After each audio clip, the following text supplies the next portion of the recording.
রাধে রাধে বন্ধুরা, বঙ্গ কথাশাস্ত্রের আরেকটি নতুন ভিডিওতে আপনাকে জানাই স্বাগতম।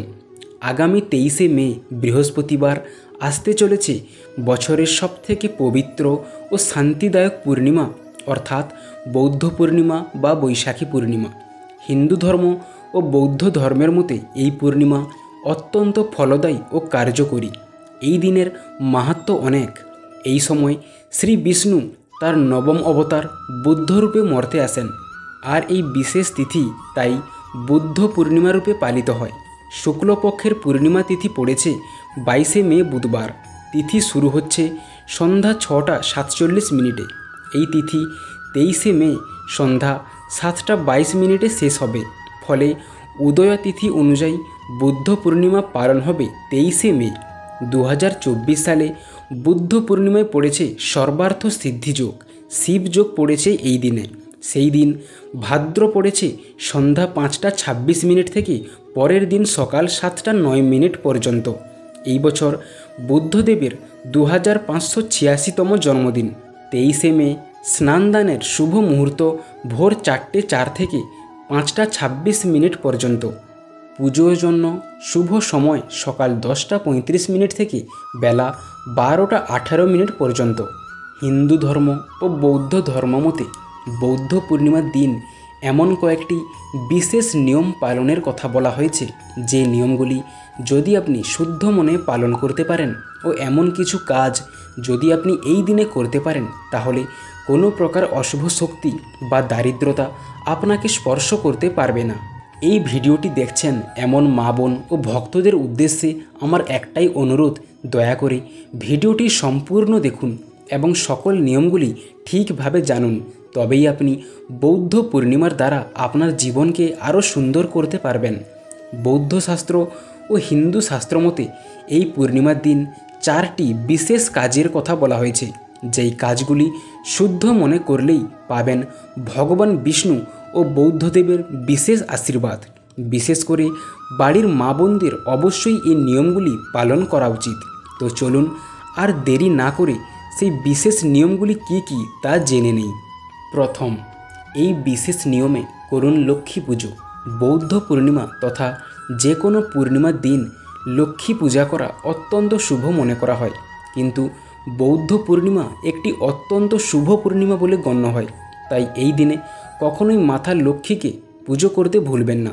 কিন্তু অবশ্যই এটা মনে রাখতে হবে যে এই সময় মা লক্ষ্মীকে পুজো করার কয়েকটি বিশেষ নিয়ম রয়েছে। শাস্ত্র অনুসারে বলা হয়, এই পূর্ণিমার দিন মাতা লক্ষ্মীর পুজো করার সময় তাকে 11টি হলুদ কড়ি নিবেদন করুন।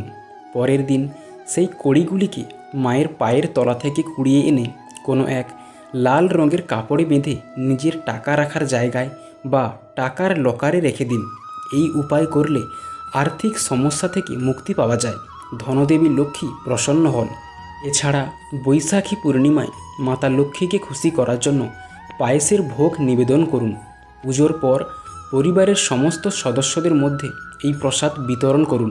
এর ফলে পরিবারের সমস্ত সদস্যের ওপর লক্ষ্মীর আশীর্বাদ থাকবে ও সুখ সমৃদ্ধি বৃদ্ধি পাবে। দ্বিতীয়, এই বিশেষ নিয়মে জ্বালান প্রদীপ। পূর্ণিমার দিন বাড়ির যে কোনো জায়গায় তথা তুলসী তলায় প্রদীপ জ্বালানো খুবই শুভ বলে মনে করা হয়। বলা হয়, বাড়িতে প্রদীপ জ্বালালে প্রদীপের আলোতে সমস্ত নেতিবাচক শক্তি পরিবার থেকে দূর হয় ও একটি শুভ শক্তির প্রবেশ ঘটে। কিন্তু হিন্দু শাস্ত্র অনুসারে এই বৌদ্ধ পূর্ণিমার দিন যদি একটি বিশেষ নিয়মে বাড়িতে প্রদীপ জ্বালানো হয়, তবে আপনার বাড়ি থেকে সমস্ত অশুভ শক্তিরা দূর হবে এবং সব দিন শুভ শক্তির বজায় থাকবে। শাস্ত্রে বলা হয়, এই দিনের জন্য একটি বিশেষ চতুর্মুখী প্রদীপ তৈরি করুন, যেখানে 4টি প্রদীপের শিখা রাখা যায়। কিন্তু প্রদীপ তৈরি করার সময় এটা মনে রাখতে হবে যে প্রদীপটি যেন তৈরি হয় আটার, অর্থাৎ আটা দিয়ে এই প্রদীপ তৈরি করুন। প্রদীপটি তৈরি হয়ে গেলে সেই প্রদীপ ঘি ঢেলে সলতে প্রজ্বলন করুন এবং তাকে রেখে দিন বাড়ির ঠাকুর ঘরের সেইখানে যেখানে ভগবান বিষ্ণুর মূর্তি বা তার ছবি রয়েছে। আর এই সময় ওম নারায়ণায় নমঃ এই মন্ত্রটি জপ করুন। এর ফলে ভগবান বিষ্ণুর বিশেষ আশীর্বাদ এসে পড়বে আপনার পরিবারের ওপর। তৃতীয়, চন্দ্রদেবের পূজা। বৌদ্ধ শাস্ত্রমতে এই পূর্ণিমার দিন চন্দ্রের পূজা করা একটি বিশেষ নিয়ম রয়েছে। বিশ্বাস করা হয় যে বৌদ্ধ পূর্ণিমার তিথিতে চাঁদকে পূজা করা ও তাকে দুধ নিবেদন করলে মানসিক শান্তি পাওয়া যায়। সেই সঙ্গে চন্দ্রদেবের কৃপায় জীবনে আসে সুখ ও সমৃদ্ধি। পূর্ণিমায় চন্দ্রোদয়ের পর চন্দ্র ভগবানকে কাঁচা দুধে মিশ্রি ও চাল মিশিয়ে অর্ঘ্য নিবেদন করতে হবে। এতে সমস্ত কষ্ট দূর হয় এবং সম্পদ বৃদ্ধি পায়। এছাড়াও যদি কোষ্ঠীতে আপনার চন্দ্র দুর্বল অবস্থানে থাকে তাহলে জাতকের মানসিক সমস্যা, বাবা মায়ের অসুখ ও আর্থিক সংকটের মুখে পড়েন। তাই এই সমস্ত সংকট থেকে মুক্তি পেতে এই দিন অবশ্যই চন্দ্রদেবের পূজা করুন এবং পূজা করার সময় এই মন্ত্রটি জপ করুন।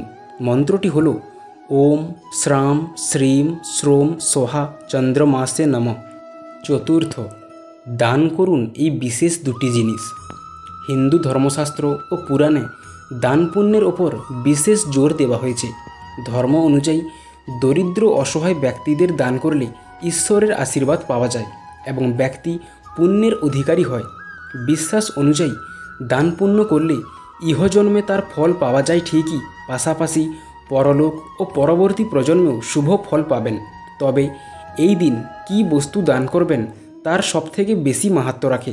শাস্ত্রমতে এই দিন দুটি বিশেষ জিনিস দান করার কথা বলা হয়েছে। সেই দুটি জিনিস দান করলে সারা বছর আপনার পরিবারে থাকবে শুভ শক্তির বিরাজ।